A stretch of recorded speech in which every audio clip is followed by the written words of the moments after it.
मित्रों, social media पर एक कहानी आजकल काफ़ी वायरल हो रही है। ये कहानी कोई लव स्टोरी नहीं है, लेकिन इसकी मिठास उससे भी कहीं ज़्यादा है। ये एक ही कोच में बैठे दो अजनबियों की कहानी है। ये उस लड़के की कहानी है जिसका दिल एक अनजान लड़की के लिए धड़कने लगा। उसकी परेशानियां उसे विचलित करने लगीं। उस लड़की के माथे पर शिकन उसे बिल्कुल भी अच्छी नहीं लगी और फिर उसने ठान लिया कि वो अब उसकी मदद करके रहेगा। मित्रों, आपसे हाथ जोड़कर एक ही रिक्वेस्ट है, प्लीज़ वीडियो को लाइक करके चैनल को सब्सक्राइब कर लीजिए। ये कहानी आपका दिल को छू जाएगी। जब कोच में आ चढ़ी वो लड़की, वो ट्रेन में सफ़र कर रहा था। दिल्ली जाना था उसे। स्लीपर के कोच में अपनी सीट पर आराम फरमा रहा था कि तभी कोच में एक लड़की ने कदम रखा। सकुचाई सी वो लड़की आकर बाथरूम के पास एक सीट पर कोने में बैठ गई। वो घबराई सी लग रही थी। लड़का उसके हाव भाव पढ़ने की कोशिश कर रहा था। लड़की की आंखों में न जाने किस बात का डर था। वो बार बार इधर उधर देख रही थी, किसी से बच रही थी शायद। ट्रेन चल पड़ी, लेकिन उसकी घबराहट कम ना हुई। थोड़ी देर में जब टीटी आया तब तो जैसे लगा कि वो रो ही पड़ेगी।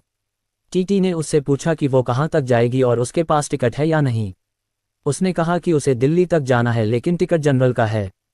कोच में किसी कारणवश चढ़ नहीं पाई तो यहाँ आकर बैठ गई।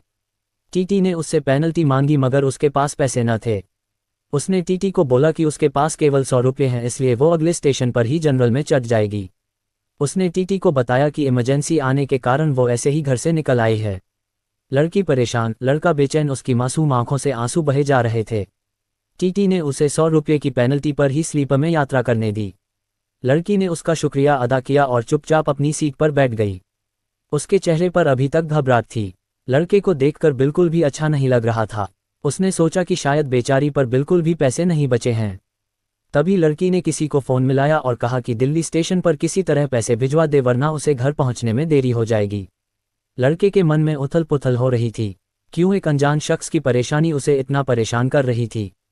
उसने उससे ध्यान भटकाने की भी कोशिश की, लेकिन नज़रें उसके चेहरे पर आकर टिक जाती थीं। बस अब बहुत हो गया।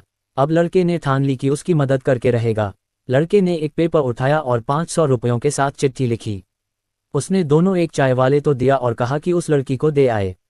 साथ चाय वाले को हिदायत भी दी कि लड़की को ये न बताए कि नोट किसने भिजवाया है। आखिर में कह डाली दिल की बात। लड़की चाय वाले से नोट लेती वक्त थोड़ी परेशान लग रही थी।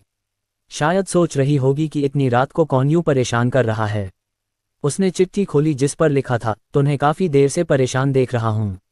मालूम है कि किसी लड़के का यूं रात में एक अजनबी लड़की को नोट भेजना अजब और गलत होगा, लेकिन चाहकर भी तुम्हें यूं परेशान नहीं देख पा रहा हूँ। तुम्हें बात करते सुना तो पता लगा कि तुम्हारे पास घर पहुंचने के भी पैसे नहीं हैं, इसलिए 500 रुपये चिट्ठी के साथ रख रहा हूं। तुम इसे एहसान के तौर पर मत देखना, ये बस इंसानियत के तौर पर मदद है।